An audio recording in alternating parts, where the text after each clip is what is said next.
नमस्कार, स्वागत है आप सभी का न्यूज 18 राजस्थान पर। मैं हूं आप सबके साथ ऋषिका और चलिए सबसे पहले देख लेते हैं आज की बड़ी खबरें जिन पर दिन भर हमारी नजर रहेगी।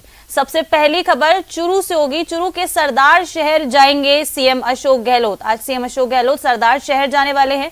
इसके साथ ही दूसरी खबर होगी झालावाड़ के दौरे पर सचिन पायलट हैं, इस बारे में भी चर्चा करेंगे। तीसरा, रेजिडेंट्स की हड़ताल का आज 5वां दिन है। रेजिडेंट डॉक्टर्स की हड़ताल जारी है।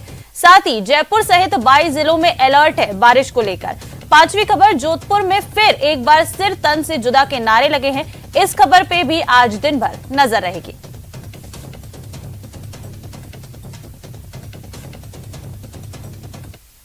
तो आज सरदार शहर जाएंगे सीएम अशोक गहलोत। दोपहर 2 बजे बता दें कि हेलीकॉप्टर से वो जयपुर से रवाना होंगे। मास्टर भंवरलाल मेघवाल के अंतिम संस्कार में वो शामिल होंगे। बता दें कि दोपहर 3 बजे होगा अंतिम संस्कार।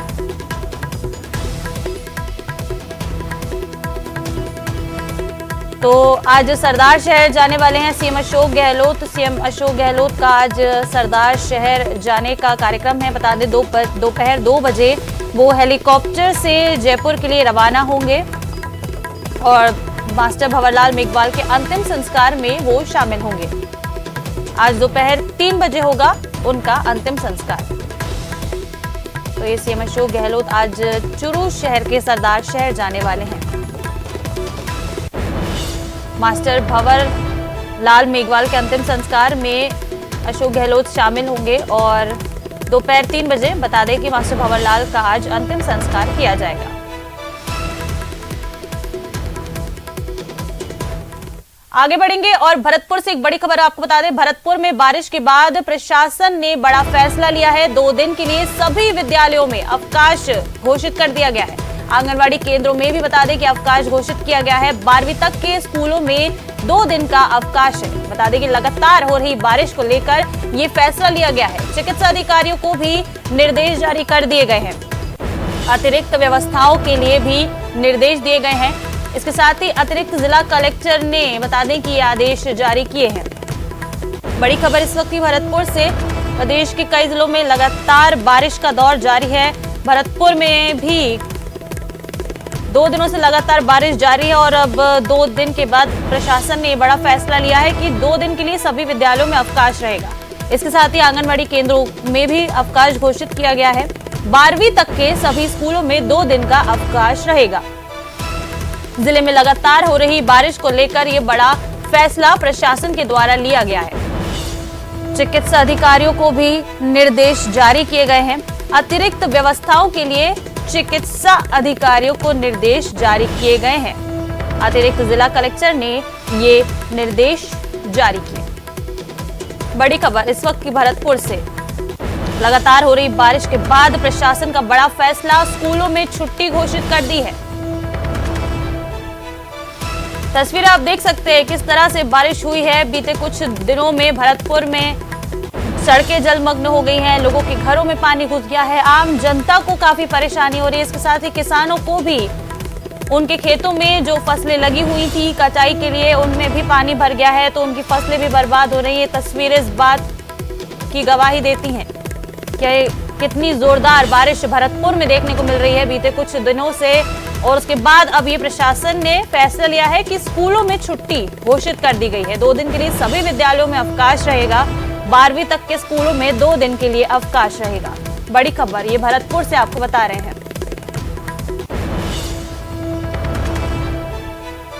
बेमौसम ये जो मॉनसून की ये बारिश हो रही है, मॉनसून जाने के बाद ये जो बारिश का दौर एक बार फिर प्रदेश के कई जिलों में लौटा है, जिससे अब लोगों को भारी परेशानी का सामना करना पड़ रहा है। रुक रुक कर तो कभी तेज ये बारिश का दौर लगातार 2 दिनों से जारी है, जिसके बाद अब ये फैसला लिया गया है कि स्कूलों में छुट्टी रहेगी। इसके साथ ही चिकित्सा अधिकारियों को भी आदेश निर्देश जारी किए गए हैं। अतिरिक्त जिला कलेक्टर ने आदेश जारी किए हैं कि अतिरिक्त व्यवस्थाओं के लिए चिकित्सा विभाग तैयार रहे। चिकित्सा अधिकारियों को निर्देश जारी किए हैं अतिरिक्त व्यवस्थाओं के लिए। अतिरिक्त जिला कलेक्टर ने ये आदेश जारी किए। भारी बारिश भरतपुर में लगातार देखने को मिल रही है।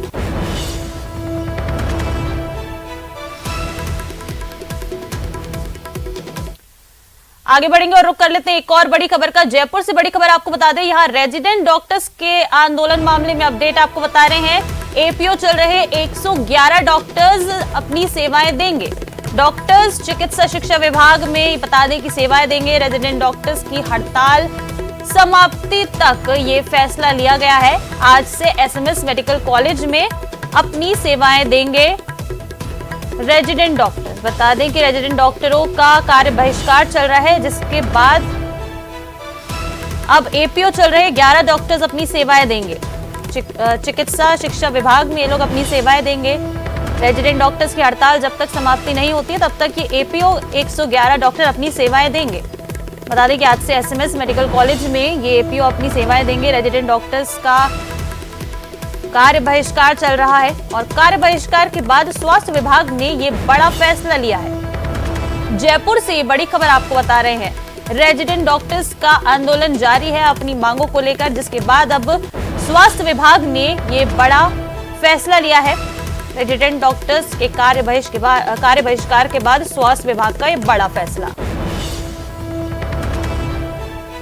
और उदयपुर में कन्हैया लाल की हत्या से पूर्व जिस नारे का प्रयोग किया गया और राजस्थान की शांति और कानून व्यवस्था को भंग करने का प्रयास किया गया, वही नारा जोधपुर के पीपाड़ शहर की सड़कों पर गूंजा है। इस प्रकार के नारे लगने के बाद पीपाड़ के लोगों में जहां डर और भय का माहौल है, वहीं लोगों में भी भारी आक्रोश है।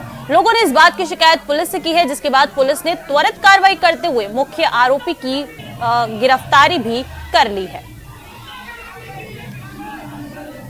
जोधपुर में ये सरपंच जुदा के नारे लगे हैं। पिपाड़ शहर जो राजस्थान के सीएम साहब हैं, उनका दूसरा घर है।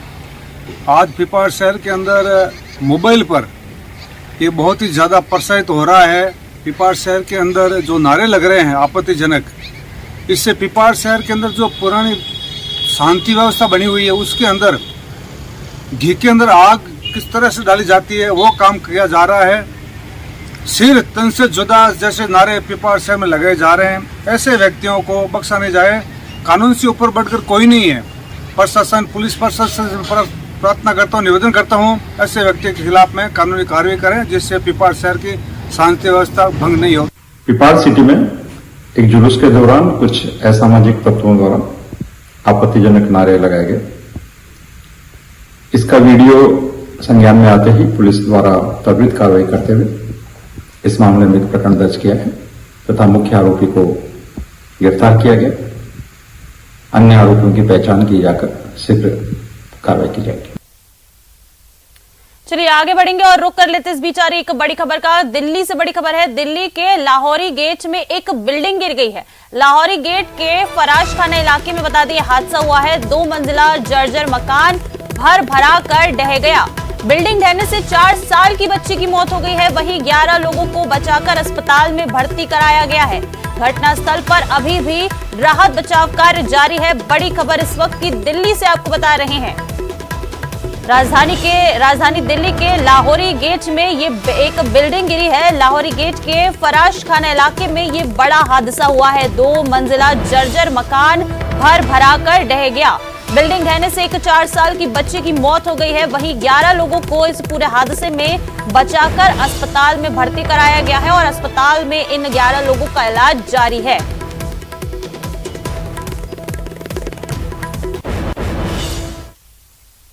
और एक और बड़ी खबर आपको बता दें, टोंक से ये बड़ी खबर है, जहां बच्चा चोरी की अफवाह देखने को मिली है। बच्चा चोरी के शक में एक युवक की धुनाई कर दी गई। बच्चा चोरी की अफवाह फैली और इसी शक में एक युवक की धुनाई कर दी गई है। देर रात संदिग्ध युवक को लोगों ने पकड़ा। धन्ना तलाई के पास उसकी जमकर धुनाई कर डाली। सूचना पर कोतवाली पुलिस मौके पर पहुंची और लोगों के चंगुल से संदिग्ध को हिरासत में लिया है। कोतवाली पुलिस ने युवक से पूछताछ की है। टोंक में बता दें कि पिछले कुछ दिनों से बच्चा चोरी की अफवाह चल रही है। पुलिस ने भी सोशल मीडिया पर अलर्ट रहने के लिए एक एडवाइजरी जारी की है। टोंक से ये बड़ी खबर आपको बता रहे हैं, जहां इन दिनों बच्चा चोरी की अफवाह काफी तेजी से फैल रही है और इसी शक में एक युवक की धुनाई की गई। देर रात संदिग्ध युवक को लोगों ने पकड़ा और उसकी जमकर धुनाई कर डाली। इस बात की सूचना पर कोतवाली पुलिस मौके पर पहुंची और लोगों की चंगुल से संदिग्ध को हिरासत में लिया। और संदिग्ध युवक से अब पुलिस पूछताछ कर रही है। टोंक से बड़ी खबर आपको बता रहे हैं। बच्चा चोरी की अफवाह इन दिनों फैलती जा रही है। टोंक में आए दिन ऐसे मामले आते हैं और इसी के शक में एक आज युवक की धुनाई कर दी लोगों ने। ज्यादा जानकारी के लिए बात करेंगे सहयोगी दौलत से। दौलत, क्या कुछ जानकारी? एक युवक की पिटाई कर दी गई है बच्चा चोरी के शक में।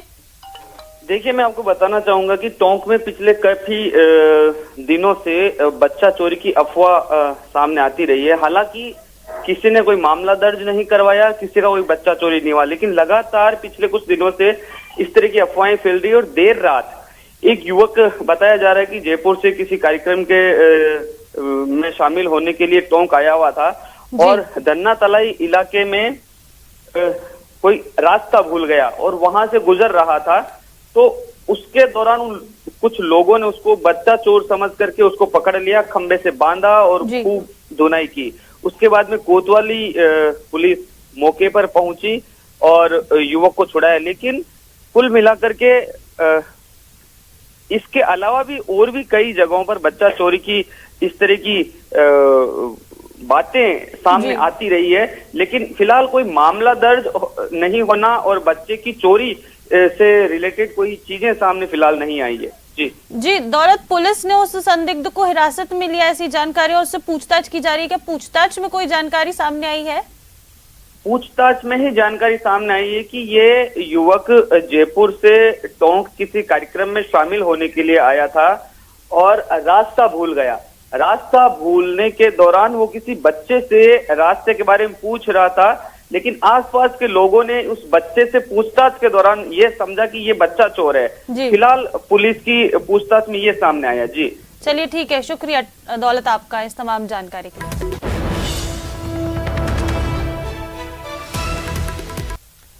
ब्रेक के बाद आप सभी का एक बार फिर से स्वागत है और अब बात करते हैं जयपुर में हुए लूटकांड की। यहां सुबह एक 108 साल की बुजुर्ग महिला के दोनों पैर काटकर उसके चांदी के कड़े लूटकर बदमाश फरार हो गए।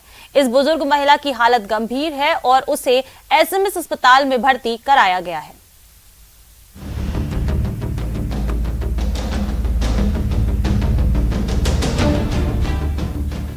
जयपुर के मीणा कॉलोनी के गलता गेट इलाके में लूट की एक वारदात से हड़कंप मचा हुआ है। हर कोई हैरान परेशान है कि क्या ऐसा भी हो सकता है। यहाँ 108 साल की एक बुजुर्ग महिला जमुना देवी जो चल फिर भी नहीं सकती थी, उसे बदमाश अल सुबह घर के अंदर से घसीटकर बाहर बने बाथरूम में ले गए और फिर उसके पैर काटकर चांदी के कड़े निकाल लिए। इतना ही नहीं, बदमाशों ने उसका गला भी रेत दिया। 108 साल की जमुना देवी थी, वो चलने में सक्षम नहीं थी।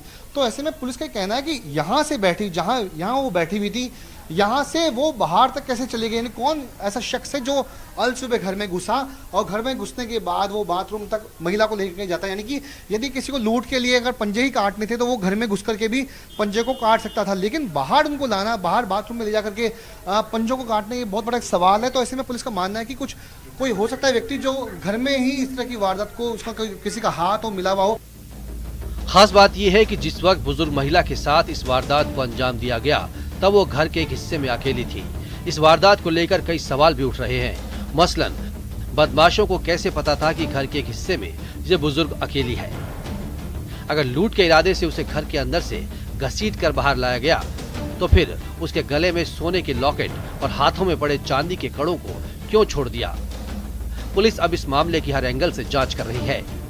अलग अलग टीमें अलग अलग काम कर रही है और किराएदार हैं जो काफ़ी हैं इसमें, उनसे भी पूछताछ की जा रही है और आस पड़ोस से भी पूछताछ की जा रही है। अन्य टीमें जो है सीसीटीवी कैमरा और अन्य टेक्निकली सारी चीज़ें देख रही हैं। पुलिस वाले इस मामले की जांच कर रहे हैं, लेकिन इस वारदात को देखकर ये साफ हो जाता है कि इस वारदात में किसी जान पहचान वाले का भी हाथ हो सकता है। अब देखना यह है कि पुलिस कब तक इस वारदात में शामिल आरोपियों का पता लगा पाती है। न्यूज़ 18 राजस्थान के लिए जयपुर से विष्णु शर्मा की रिपोर्ट। चलिए, इस बीच आपको एक बड़ी खबर बता दें। जम्मू कश्मीर से बड़ी खबर है। जम्मू कश्मीर के अनंतनाग में मुठभेड़ हुई है। अनंतनाग जिले के टैंकपुरा में मुठभेड़ हुई है। सुरक्षा बलों ने एक आतंकी को मार गिराया है। अनंतनाग में बता दें कि सर्च ऑपरेशन इसके बाद से ही जारी है। जम्मू कश्मीर के अनंतनाग से बड़ी खबर आपको बता रहे हैं। यहां अनंतनाग में मुठभेड़ हुई है। सुरक्षा बलों और आतंकियों के बीच मुठभेड़ हुई, जिसमें सुरक्षा बलों ने एक आतंकी को ढेर किया है। बड़ी खबर इस वक्त की जम्मू कश्मीर से आपको बता रहे हैं। अनंतनाग जिले के तैंगपोरा में मुठभेड़ हुई है सुरक्षा बलों और आतंकियों के बीच। एक आतंकी इसमें ढेर है। इसके साथ ही अब इलाके में सर्च ऑपरेशन जारी है।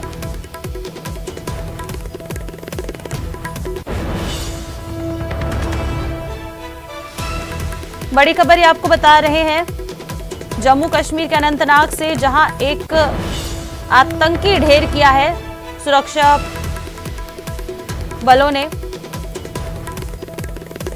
मुठभेड़ हुई और अनंतनाग में अब सर्च ऑपरेशन जारी है। इस मुठभेड़ में एक आतंकी ढेर हुआ है जम्मू कश्मीर के अनंतनाग से बड़ी खबर। चलिए आगे बढ़ते हैं और शाही train Palace on the Wheels का आज पहली बार बूंदी रेलवे स्टेशन पर ठहराव होने से पर्यटन नगरी बूंदी के लोगों द्वारा वर्षों से शाही ट्रेन के बूंदी में ठहराव को देखा गया सपना अब साकार हो गया है। मुख्यमंत्री अशोक गहलोत द्वारा बता दें कि जयपुर गांधीनगर रेलवे स्टेशन से इस ट्रेन को हरी झंडी दिखाई गई और रवाना किया गया, जिसके बाद ये ट्रेन अजमेर, उदयपुर और चित्तौड़गढ़ होते हुए शाही train Palace on the Wheels रात 11 बजे कल बूंदी रेलवे स्टेशन पर पहुंची, जहां शाही ट्रेन में सवार आरटीडीसी चेयरमैन धर्मेंद्र राठौड़ और ट्रेन अधिकारियों सहित ट्रेन चालक का बड़े जोर और शोर से स्वागत किया गया।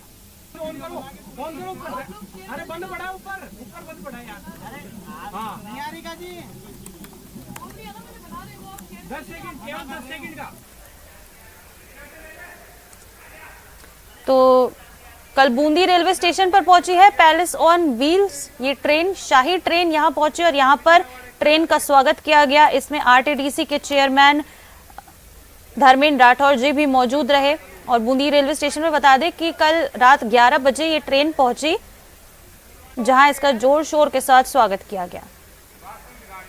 पूरे वर्ल्ड में 10 लग्जरी ट्रेन है, उनमें से एक पैलेस ऑन व्हील है। आपको ये जान के खुशी होगी कि पूरी दुनिया में 10 लग्जरी ट्रेन में केवल पैलेस ऑन व्हील ही शुरू हो पाई है।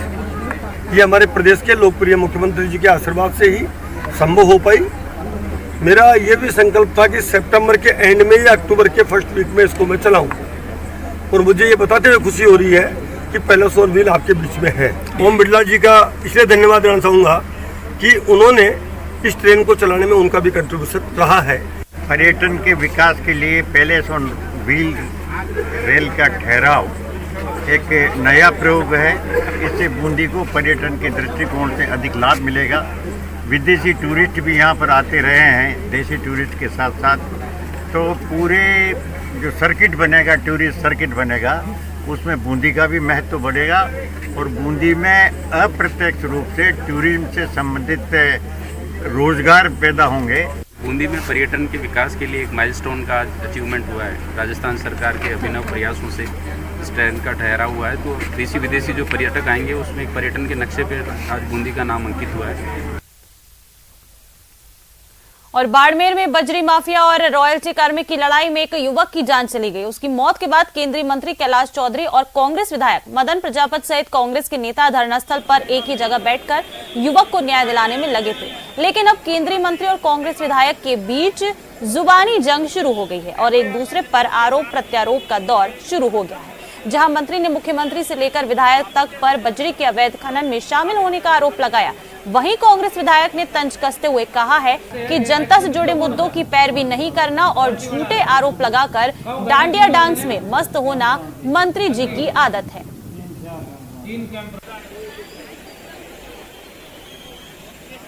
मारते हैं, फिर उनके ऊपर से गाड़ी निकाल देते हैं और 3 गाड़ियां होती है उनके पास और तीनों उनके ऊपर से निकलती है और वो बाद में मरने से पहले कहता है कि मेरे को कोई बजरी से लेना देना नहीं, मेरे को तो वैसे ही मार के चले गए। इसको लेकर पूरे क्षेत्र में माहौल ख़राब हो चुका है और इस तरह से स्थिति बनी तो उसकी वजह से DYSP है, उसको भी हमने कई बार कहा कि आप क्यों इस तरह से, आप रक्षक हो और रक्षक होने का दायित्व निर्वहन करो। मुख्यमंत्री जी की ईमानदार और सादगी की जो छवि है पूरा देश में, और रही बात बजरी के कौन मिले हुए हैं कौन नहीं मिले हुए, मैं व्यक्तिगत आरोप नहीं लगाता हूं, लेकिन उन्होंने अगर कहा है कि MP MLA और मुख्यमंत्री जी तक मिले हुए हैं, तो मैं पूछना चाहता हूं कि ईश्वर को साक्षी मानकर ये बताए और खुलासा करे खुद का बेटा क्या कर रहा है। और चलिए रुक कर लेते हैं इस बीच एक बड़ी खबर का। रांची वनडे में भारत की जीत हुई है। टीम इंडिया ने दक्षिण अफ्रीका को हरा दिया है। दूसरे वनडे में भारत की बता दें कि ये धमाकेदार जीत हुई है। श्रेयस अय्यर ने नाबाद 113 रन बनाए हैं। 3 वनडे की सीरीज में 1-1 से बराबरी की है। भारत ने 7 विकेट से ये मैच जीता है। रांची वनडे में भारत की बड़ी जीत हुई है। टीम इंडिया ने दक्षिण अफ्रीका को हराया है।